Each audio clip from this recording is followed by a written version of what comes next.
Hello lovely people, welcome back to my channel. I hope you are all well. We are back with another Christmas jumper and another theatre based video. If you are a Spotify user, you'll know that the 2024 Wrapped has been released. If you don't know what that is, basically Spotify like to tell you all the songs you've listened to repeatedly, and this time last year I decided to do a video on my Wrapped and what theatre songs I've been listening to a lot. I thought I'd do another one this time round, although I have some beef with Spotify this year. We'll get into that in 2 seconds, but here we go. Let's get into this video.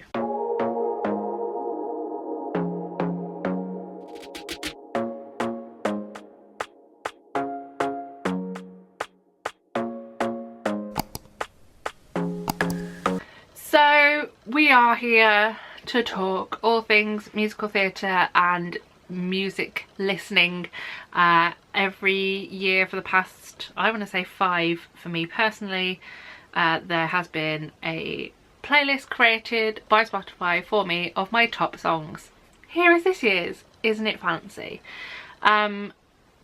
However, this is where my beef comes in. We'll discuss the beef quickly and then we shall move on. I have to disagree this year, I think, with what it thinks I've listened to a lot, because there are some on here that I'm like, I did not listen to it that much, and yet it's like really high up the list. And then there are other songs which, yes, did come into the fray late because I watched them later into the year, but I am aware where the cut-off is, and by the point of the cut-off I was still hyper-fixated with those songs and they did not appear. Explain that to me, I do not know. For example, and the last time we will discuss anything not musical theatre, my top song of the year is Ella Henderson and Rudimental's Alibi. I mean, it is a bop, but I don't think I listened to it that much that it has been my top song of the year. I just don't. But enough of that, let's get into what I have been listening to a lot this year of. Some of them may out me, some of them may not. The second song, which technically isn't musical theatre but it also is the third reprise and Amanda Beres Defying Gravity cover. You may be aware of it if you are a TikTok user. If I just play a small amount of it.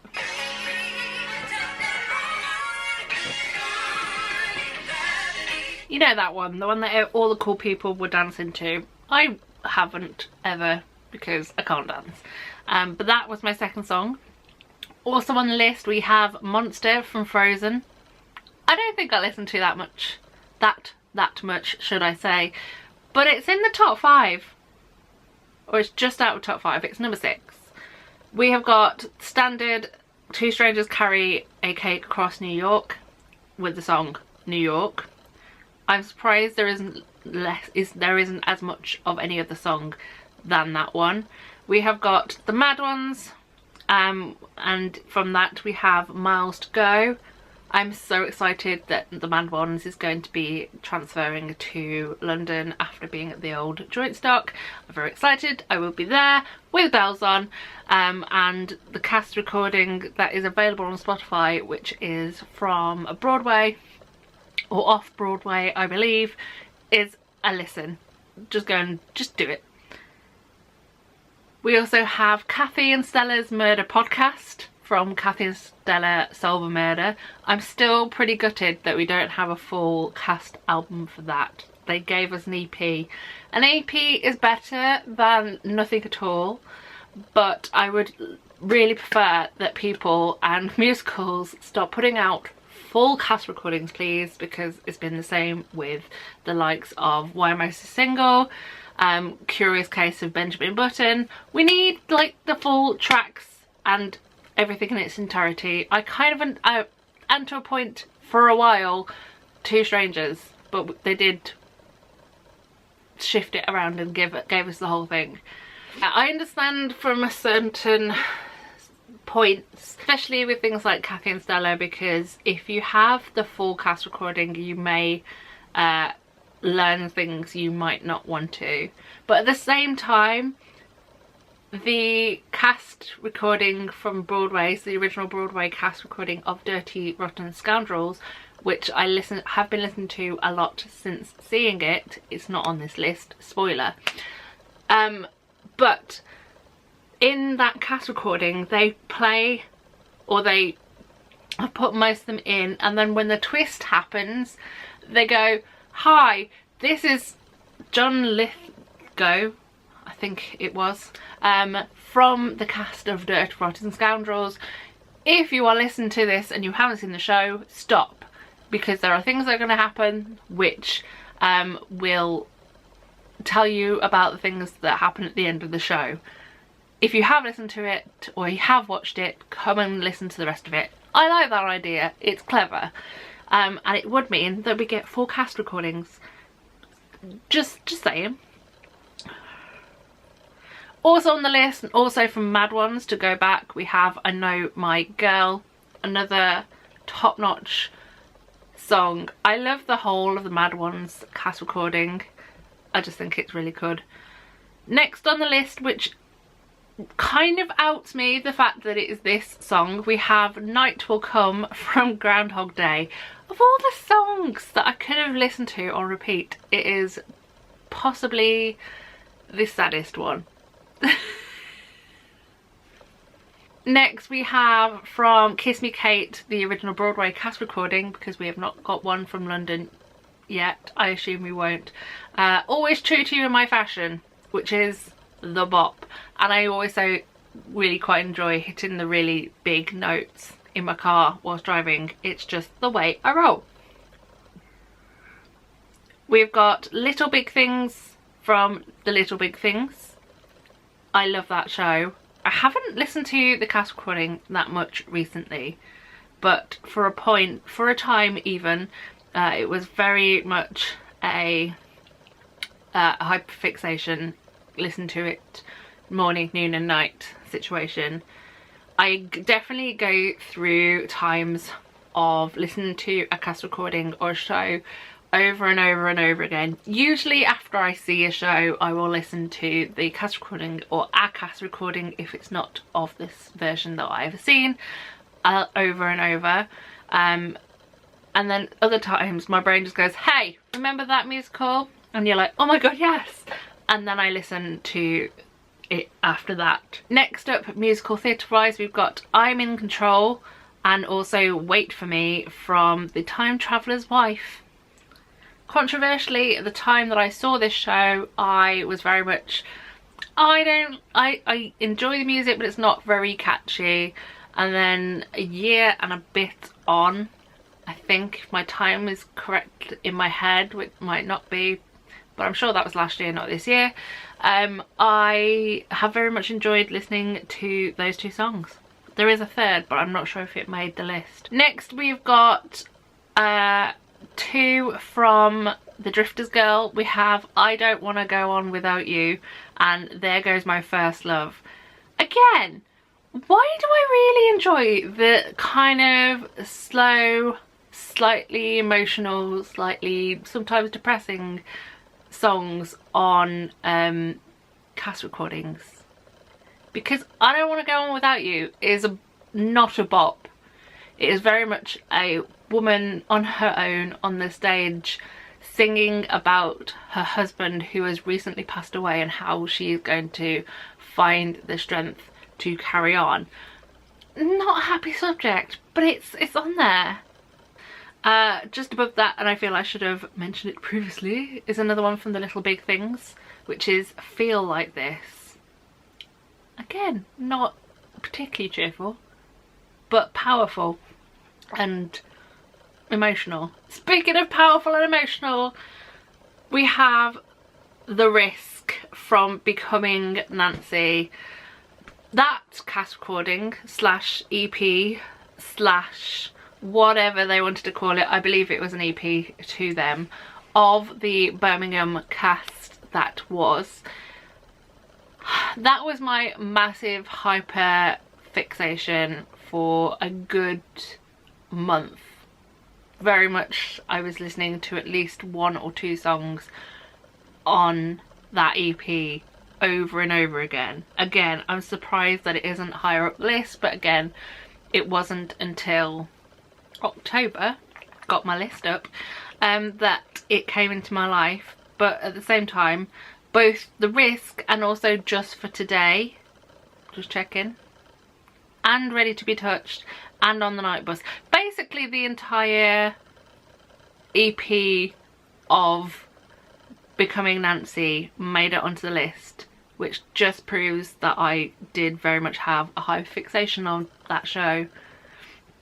Speaking of hyperfixations, from Drifter's Girl, again we have Falls in Love, and then on top of that we have got from The Time Traveller's Wife, On and On, Journeyman, which I'm surprised has not higher up the list because it's definitely one I've listened to a lot. And that is the end of all things Time Traveller's Wife. Again, for one show that I was like, this music in it is not catchy, it very much peaked back up in my interest throughout the year. And I'm very much the person who, when doesn't know what to listen to, puts on her on repeat playlist on Spotify, and that means that whatever I've been listening to a lot will just continue to go higher and higher up the list, because it's been put on a playlist of songs that I enjoy to listen to and have listened to a lot, and therefore they will ascend up the list, which is probably how Alibi got up there. Probably. I think, like most musical theatre people, My Days from The Notebook is on the list. I think if you haven't tried to do sorry for singing, but it's an excellent song, and I haven't really investigated the rest of the cast recording just because I like to go into things blind. Although who knows if it will ever come to the UK, but if it does, I want to have a bit of mystery about myself. Kind of musical theatre, kind of not. We have Star Kid from Starship, The Way I Do.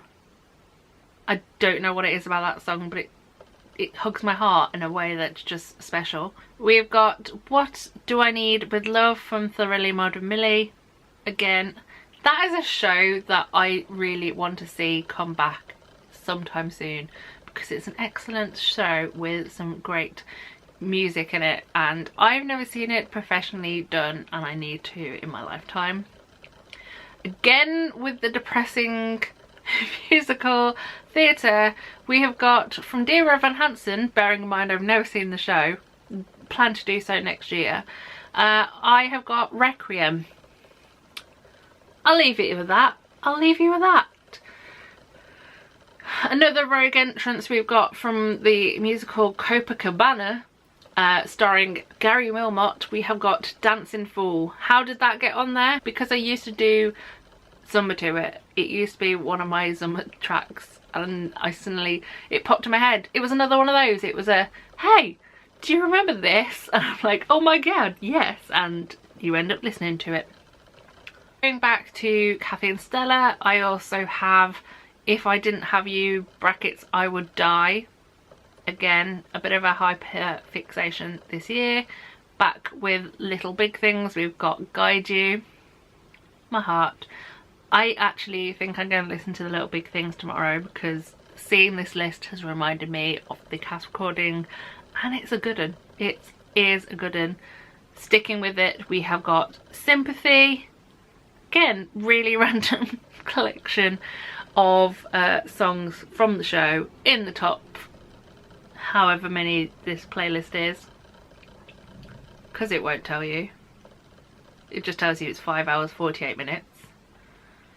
And finally on the list, 4 musical theatre based songs. There is other ones throughout, but we don't need to talk about that on a musical theatre and theatre based channel.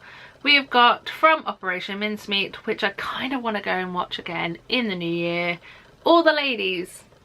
Ironically, with my history of musical theatre slightly depressing songs, Dear Bill hasn't made it, which is one of the most beautiful songs in the show. But apparently no.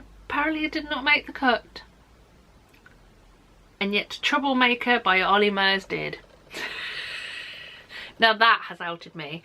That is that, like I said, it is obviously a longer list, but you really only need to know about the musical theatre side of it all, because the rest of it is very much on a need to know basis.